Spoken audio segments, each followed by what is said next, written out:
Madam Chair. Mr. Zeldin, although California banned the installation of lead pipes in 1985, the average home in South Los Angeles is over 70 years old and more likely to contain corroded lead plumbing than other regions in the state. Lead in drinking water, particularly from old pipes and plumbing systems, is a significant public health threat, especially for children. Out of the 58 counties in the state of California, Fresno County has one of the largest numbers of children with high levels of lead in their blood. In 2016, nearly 14% of children tested in one Fresno neighborhood had reported high lead levels. 25% of schools in Fresno reported finding lead coming from their drinking water fountains. 40 homes had lead levels above the federal limit. In October, the EPA announced new final regulations requiring drinking water systems across the country to identify and replace all lead pipes within 10 years. Will you continue the EPA's work to help local communities like those in Fresno and in South Los Angeles replace lead pipes, particularly in many of these communities that are historically underserved? I'll look forward to that opportunity to work with you, Senator, on this issue. The EPA administers 12 geographic programs, longstanding geographic-specific programs that help protect local ecosystems and communities from climate change, habitat loss, and pollution. Their efforts to add the Salton Sea in California, which is an ecological disaster, potentially paired with the Great Salt Lake, which has similar ecological and health issues, as part of EPA's geographic program designation. If successful, that would mean revenues that could be used to mitigate that environmental hazard in a very neglected part of the state. Will you pledge to consider adding the Salton Sea to one of these geographic programs?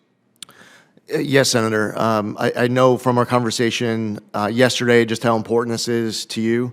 I look forward to getting more familiar about this issue, and that certainly can be my commitment as I sit here today, that if confirmed, I would welcome that opportunity to work with you on this issue and see what I could do to assist.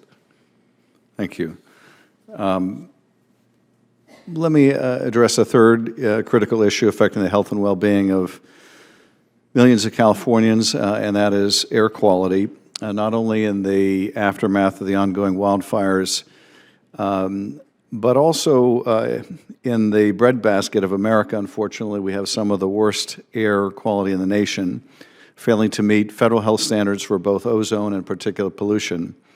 This pollution directly impacts our families, our children, our communities.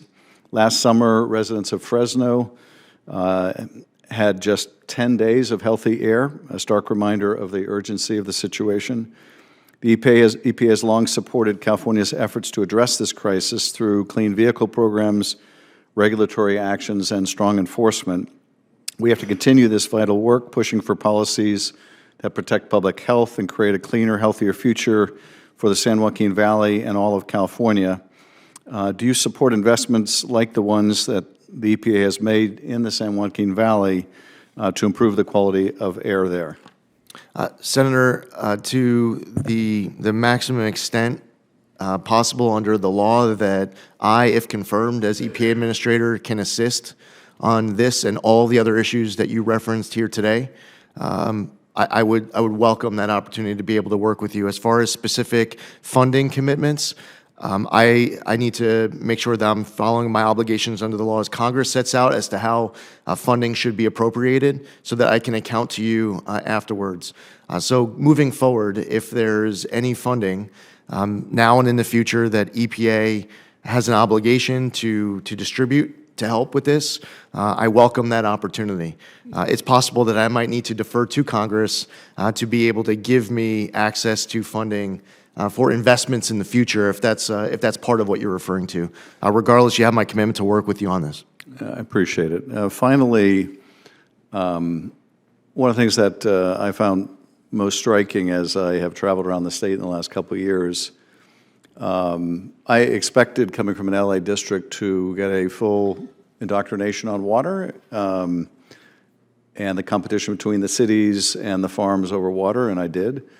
But what was more striking to me was just how many tens of thousands, if not hundreds of thousands of people in places like the Central Valley can't drink their own water. And here I'm not talking about lead, although lead is a problem there. But the flooding of dairy waste ponds into water wells, the depletion of the aquifers resulting in manganese. There are just thousands of people told you can't drink your water, you can't bathe in your water. A lot of these communities don't have the resources to address it, and I would, if confirmed, I would want to work with you to do everything we can to make sure that everyone in the state of California, and indeed the country, has access to good, clean drinking water. Yes, Senator, this is extremely important. No American should feel like a story they might hear about, read about of poverty in Iraq or Afghanistan. No American should feel like they're living in some third world country or some war-torn country. Every American should be able to access clean water, potable water, and that's something that I look forward to doing my part, if confirmed, to be able to work with you and everyone on the committee to ensure that we are delivering as a nation. Thank you, Madam Chair.